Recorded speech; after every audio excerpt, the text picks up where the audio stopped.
Hi friends, welcome back to Jehovah Shalom YouTube channel. Yesu கிறிஸ்துவின் சமாதானம் உங்கள் இல்லங்களில் தங்கட்டும். வீடியோக்குள்ளே போகிறதுக்கு முன்னாடி ரெட் கலர் சப்ஸ்கிரைப் பட்டனை கிளிக் பண்ணிக்கோங்க. கூடவே இந்த பெல் ஐக்கானையும் ப்ரெஸ் பண்ணிக்கோங்க ஃப்ரெண்ட்ஸ். இன்றைக்கி நம்ம சேனலில் ஒரு vlog வீடியோ தான் பார்க்க போகிறோம். இப்போ ரீசெண்டாக நாங்கள் எங்கள் மாமனாரோட சொந்த ஊர் ராஜபாளையம் பக்கத்தில் உள்ள நத்தம்பட்டி அப்படிங்கிற ஒரு கிராமத்துக்கு நாங்கள் போயிருந்தோம். இந்த நத்தம்பட்டியில் தான் எங்கள் மாமனாரோட பூர்வீக தோட்டம் ஒன்று இருக்குது.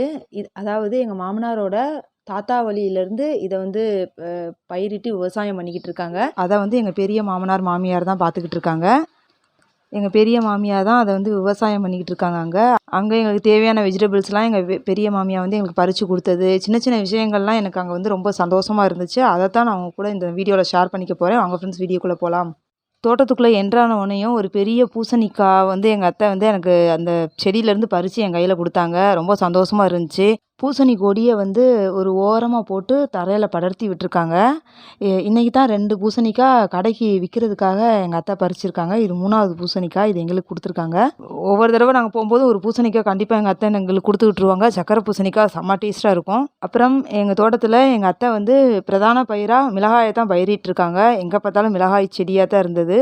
மிளகாய் பூ முத நான் அதை பார்த்தேன். ஒயிட் கலரில் இருந்துச்சு, ரொம்ப அழகாக இருந்துச்சு. செடியிலேருந்து மிளகாய் நானும் பறித்தேன். குனிஞ்சு பறிக்கும்போது அந்த வெயில் வந்து முதுகில் அப்படி படுது ஃப்ரெண்ட்ஸ், தாங்கவே முடியல என்னால். இவ்வளோ சுள்ளுன்னு அடிக்குது வெயில். எங்கள் பெரிய மாமியார் தான் அதை வந்து விவசாயம் பண்ணிக்கிட்டு இருக்காங்க. அவங்க ஒரு சிங்கப்பெண். விவசாயம் பண்ணுறதுனால உண்மையிலேயே அவங்க சிங்கப்பெண். என்னால் அந்த வெயிலில் ஒரு கொஞ்ச நேரம் கூட நிற்கவே முடியல. அவ்வளோ நல்லா விவசாயம் பண்ணுறாங்க அந்த வெயிலில். இது ஃபுல்லாக மிளகாய் தோட்டம் தான்.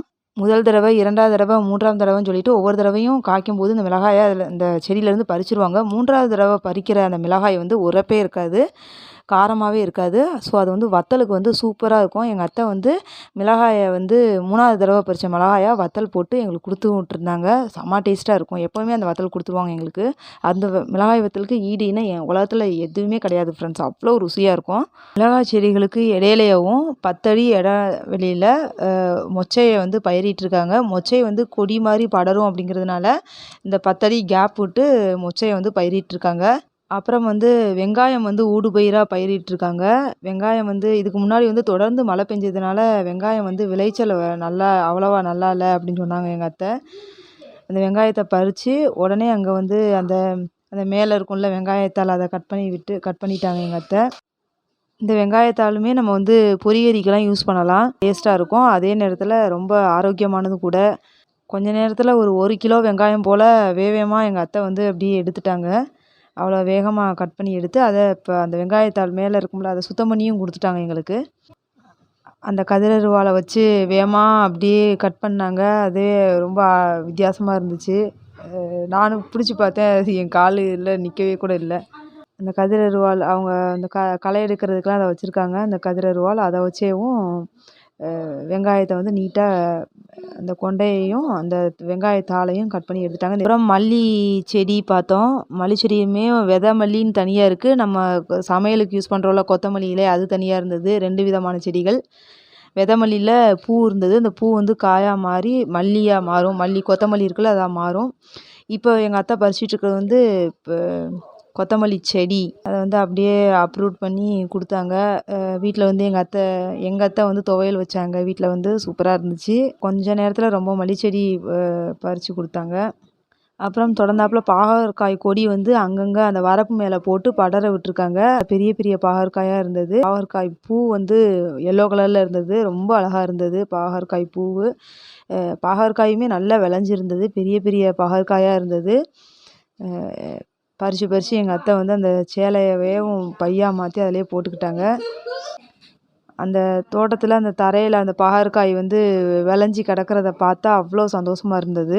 அப்புறம் அந்த பக்கத்து வயலில் உள்ள வாழை மரம், இது வாழை மரம் நட்டு வச்சுருக்காங்க அவங்க. இந்த வாழை மரம் பார்க்கவே ரொம்ப அழகாக இருந்தது. அப்புறம் பக்கத்து வயலில் நெல் பயிரிட்டு இருந்தாங்க, பிரதான பயிராக. இப்படி பச்சை பசேல்னு பார்க்கவே கண்ணுக்கு குளுமையாக இருந்தது. ரொம்ப அழகாக இருந்தது.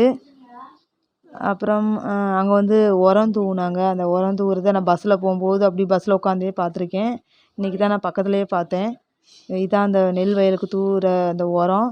இந்த உரத்தை அப்படியே நுணுக்கி அப்படியே தூவி விடுறாங்க. ஒரே இடத்துல ரொம்பவும் தூவிடக்கூடாது. தூவினாலும் அது வந்து பயிருக்கு ஆபத்தாயிரும். ஸோ அது வந்து நிதானமாக எடுத்து தூவி விடணும். அப்புறம் என்னோடய மகன் வந்து மண்புழு கேட்டதால் எங்கள் அத்தை வந்து பக்கத்து வயல்காரர்கிட்ட சொன்னாங்க. அவர் வந்து உடனேவும் மண்புழுவை வேணுங்கிற அளவுக்கு மண்புழுவை அந்த நெல் வயல்லேருந்து எடுத்து கொடுத்தாங்க. அது எங்களுக்கு ரொம்ப சந்தோஷமாக இருந்தது. இதை கொண்டு வந்து என் மகன் வந்து எங்கள் வீட்டில் உள்ள அந்த செடிகளில் போட்டிருக்கான். கொஞ்சம் நம்ம ஒரு 5 மண்புழு போட்டோன்னா 50 மண்புழுவாக பெருகிடுது அது. அந்த அளவுக்கு ரொம்ப மண்புழு வந்துருச்சு. அந்த சாயிலையும் லூசன் பண்ணி விடுது அந்த மண்புழு. இந்த மண்புழு தான் உழவர்களின் நண்பன் அப்படின்னு சொல்லுவாங்க. நெல்வயலில் டக்வீடுன்னு சொல்லி என் மகன் ஒன்று காமிச்சான். பாசி குட்டி குட்டியாக இருந்தது, அதுதான் டக்வீடு அப்படின்னு சொன்னான் என் மகன். அப்புறம் இந்த நத்தம்பட்டி கிணறு, பம்பு செட்டு இதெல்லாம் எங்களால் மறக்கவே முடியாது. அவ்வளோ சூப்பராக இருந்துச்சு. இந்த பம்பு செட்டில் தலையை காமிச்சோன்னா அவ்வளோ சுகமாக இருந்துச்சு. அடிக்கிற வெயிலுக்கு சூப்பராக இருந்துச்சு. அதுக்கப்புறம் எங்கள் தோட்டத்து கிணறு இது. இந்த கிணத்துல எங்கள் வீட்டு பிள்ளைங்கள்லாம் குளித்தாங்க, நல்லா என்ஜாய் பண்ணாங்க. மேலேருந்து டைவ் அடித்து விளையாண்டாங்க, நல்லா என்ஜாய் பண்ணாங்க.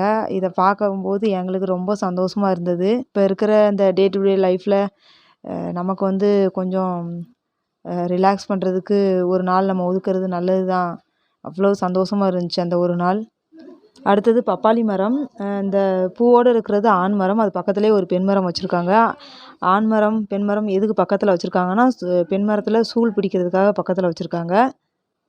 இந்த பெண் பப்பாளி மரம் வந்து ரொம்ப குட்டியாக இருந்தது. குட்டியிலேயும் காய் காய்ச்சிருக்கு. அது பார்க்கவே அழகாக இருந்துச்சு. எனக்கு ரொம்ப சந்தோஷமாகவும் இருந்துச்சு. உயரமாக இருக்கக்கூடிய பெண் மரங்களும் இருந்தது, அதுவும் நல்லா காய் பிடிச்சிருந்துச்சு. பப்பாளி மரத்துலேருந்து ஒரு பப்பாளி காய் பறித்து கொஞ்சம் பழம் காய் ரெண்டுமே இல்லாமல் ஒரு இதாக கொடுத்தாங்க. வீட்டில் போய் 2 நாள் வச்சுருந்தீங்கன்னா பழுத்துரும் அப்படின்னு சொன்னாங்க. அதேமாதிரி பழுத்துருந்துச்சு. ரொம்ப தித்திப்பாக இருந்துச்சு இந்த பப்பாளி பழம்.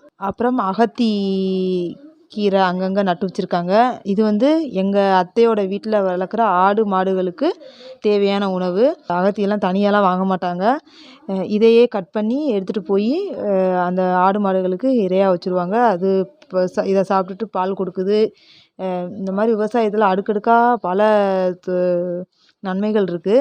மனுஷனுக்கும் ரொம்ப நல்லது இந்த அகத்திக்கீரை. அப்புறம் வயலில் வந்து ஒரு பகுதியில் வந்து இந்த சேமங்கிழங்குன்னு சொல்லுவாங்கள்ல, சேப்பங்கிழங்கு, அது வந்து பயிரிட்டு இருந்தாங்க.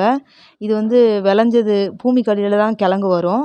மேலே வந்து அந்த இலை மட்டும்தான் தெரியும். எப்படி விளைஞ்சதுன்னு கண்டுபிடிக்கலாம் அப்படின்னு நான் எங்கள் அத்தைகிட்ட கேட்டேன். கிழங்கோட மேற்பகுதியில் உள்ள தரையில் வந்து விரிசல் வரும். அதை வச்சேவும் நம்ம வந்து இது கிழங்கு விளைஞ்சிருச்சுன்னு கண்டுபிடிக்கலாம் அப்படின்னு எங்கள் அத்தை சொன்னாங்க. கிழங்கு வந்து